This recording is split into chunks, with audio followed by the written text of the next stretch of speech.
Right, so in this session, we'll be doing the implementation of get and delete. Get against a product ID, delete against a product ID as well. And I think because we've covered put, post, and get, which were actually more complex than these two, so I think it's going to be a quick one. I'll also be covering the unit test for all of them later in this session. So let's go over to products.go right now.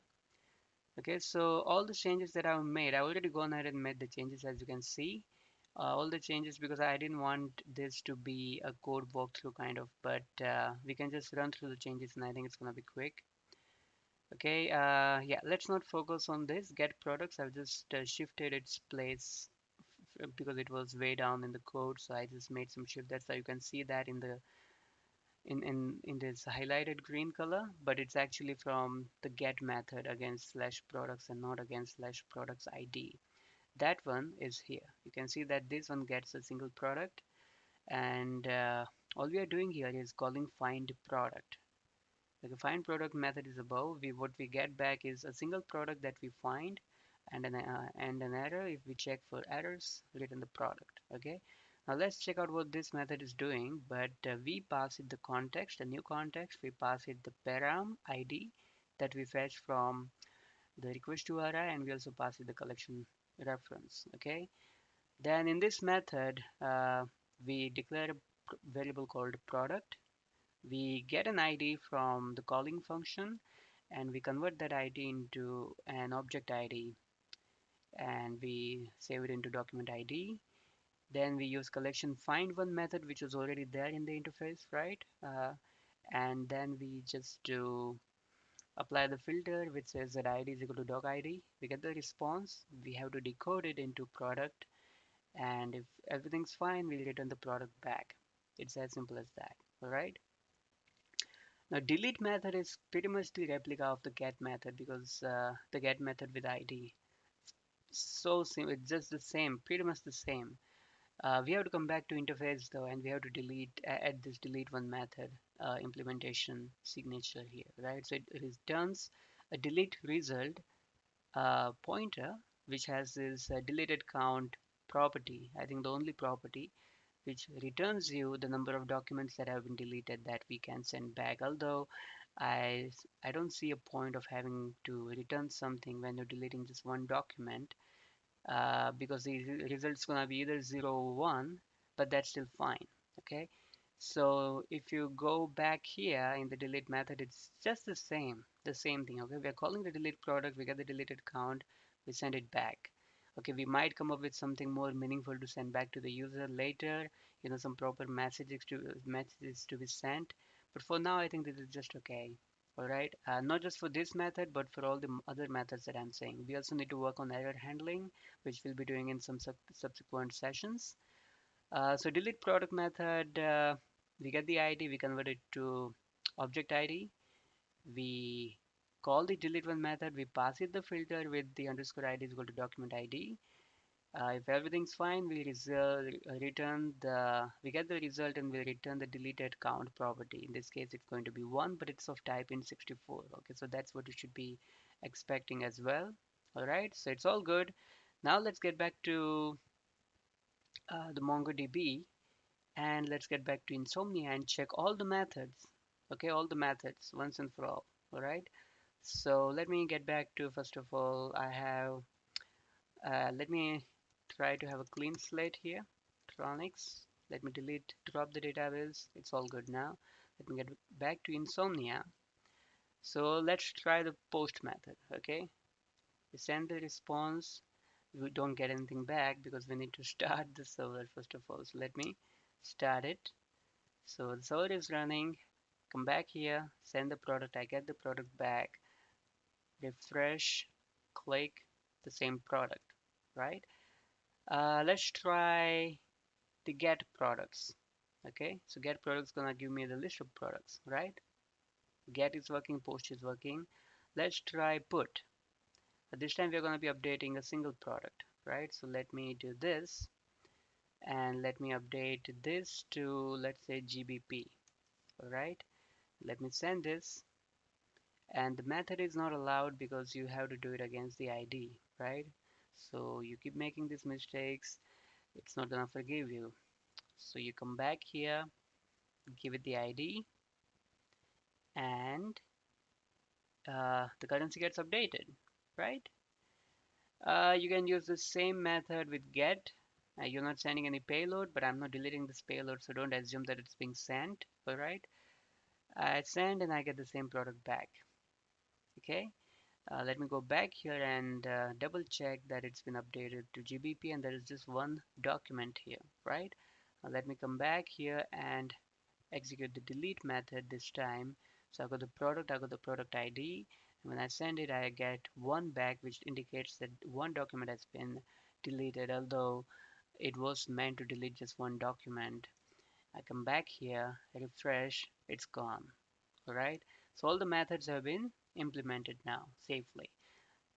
So now we come back to the products test.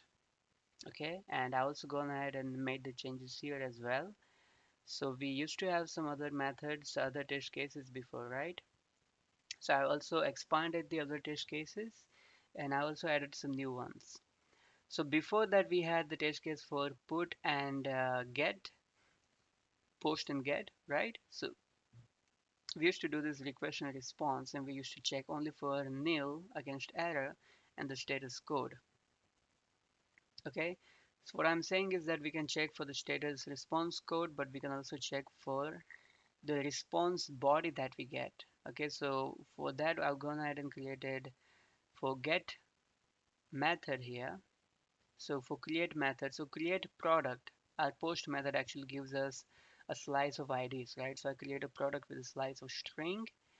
So when I create the product, the response body is gonna be a slice of strings, right? So I use the JSON Marshall and its first argument is the response body, but it accepts a slice of byte, right? So I use the dot bytes method of response body. Response is from here, HTTP test new recorder.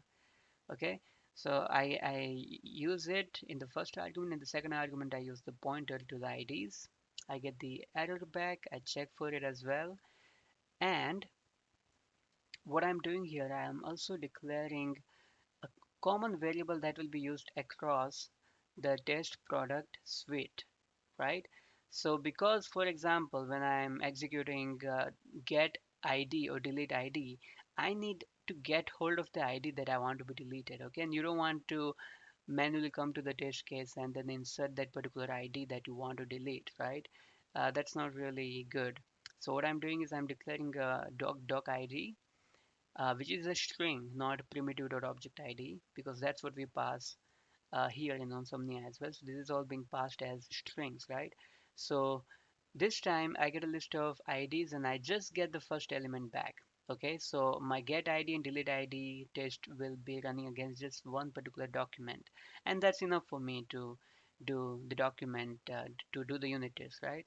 And in fact, even in my post body, I'm just passing one document, but just to explain that I could pass another two, three documents here, but I'm still reading against one ID. So I just have to sort of keep in mind which ID is being inserted first. Okay, so I'm assigning that doc ID to the first element in the ID slice. And then I range over it, although it's not meaningful, but then yeah, I do. And then I just assert that the ID is not nil, which it should be, okay, at this point. Then I have one for, we already had one for get products, okay. So here's it's doing the same thing, but this time I declare a product slice, which is a slice of products variable, which is a slice of products, because with get we get a list of products, right? And I'm doing the unmarshalling to pointer products. So when I get what I get back is a list of products, and I assert that the product name is going to be Google Doc, okay? Because I know that the products slice contains just one product, and that's why this is going to work.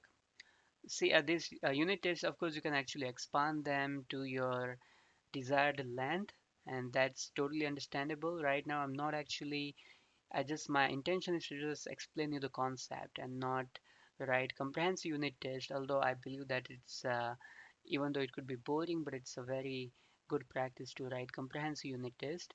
here my intention is just to explain you the concept, and in fact there's a very important concept here, and I think there's some kind of a second bug in the Echo framework that I've found, but there's a way to get around that, and I'll explain it to you, which actually gets in the way of us doing a proper unit testing. Okay, so I'll just get to that uh, in few minutes. Right, so now I have this method where I'm actually testing the get method with query params this time. So I'm passing currency is equal to INR and vendor is equal to Google. Okay, so this is my query params. I'm trying to find the product that matches this. Although I just have one product, but it has those uh, attributes, right? So I'm going to again do the same thing, declare a slice of product, and then decode it and look through it and make sure that your product name is Google Talk. Okay, and then you come back here in the get a product, and this is where we have a little bit of a hack. Okay, so what I'm doing here is I'm calling the get method. Okay, and I'm actually passing my URL is products and then slash id, and slash id is my doc id. Okay, so this is going to be product slash blah blah blah, some kind of object id, and then there's no body, so this is going to be nil. And the thing is that even if I do this, even if I do pass a parameter, the echo framework here doesn't get anything when I call this get method. Okay, when I get this get product method. Okay, and I will demo it to you. Okay, I will demo it to you in just a minute, but yeah, let me get back here. So this is the kind of a hack that you'll have to do, and I would just call it a hack because I have to get around it, although it should work just directly like this. Okay, and the other things are just simple. So as part of this get product, what I get back is a product. So I have a variable declared here. I unmarshal it to its pointer, and then I check for product currency. You can go ahead and check for other attributes, but that's fine. Okay, and then I have this test run where I'm putting a product. So I'm providing it a body, which this time it's only for one product. So just it's not a slice, it's not an array, but just one single product. And all I'm doing is I'm changing the currency. All right, and I have a product declared here as well that I get back the updated product. Here also, because I have an ID to be passed as part of the path parameter, I'm also including this hack here as well in this test case as well. Okay, so my method is put, and then we do the test. We make the request against updated product. We get the response back. We decode it back into the product pointer, and then we assert that the currency has been updated to USD.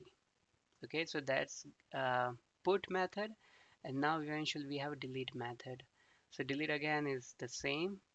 uh, oh, I didn't take this into account. Well, I should have had this as deleted. Okay, method delete, and I really don't know what I was doing with this. I think okay, so this was wrong. Here it is put, here it is get. Okay, this is all correct. Okay, so I pass it the doc ID again with the same hack this time. So put ID, get ID, and delete ID will have this hack. All right, and because I think there's some issue with the path params being read not properly with the echo framework when we use https test dot new request method. Okay, you call the delete product method and you get the response back. This time your response code is response is going to be delete count. So you have a delete count declared as integer variable, integer 64, and you get it back. Okay, and you compare it to 1 converted to int64 type. Okay, and that's how you check it out. Okay, so I'm going to just run this test, and I'm going to let me just go to the handlers function first. It's going to be go test, and yeah, let me just save it first. Okay, so it works, right? It just works. Um, we can come back here and maybe change something and make it fail so that you know that if there is a problem, it will fail. For example, here it failed that it was expecting INR, but we got USD, right? So it is working and it's actually working on the actual database. Another thing that I wanted to add was I've gone ahead and added one function here all the way at the top, and that is test main. So test main is the kind of function that allows me to do some kind of setup and destruction activities before I start executing my main test suite. Okay, so test main is kind of a convention. It's so you can go to the testing package in Golang website. So there's a test main method and it accepts m pointer to testing.m. Okay, so if you have some kind of a setup activity or a destroy activity or something, then you can do it here. Okay, so I know that when my tests have run, okay, uh, I'll still have a database and I'll still have a collection in there, right? So I want to actually drop it once my testing is done.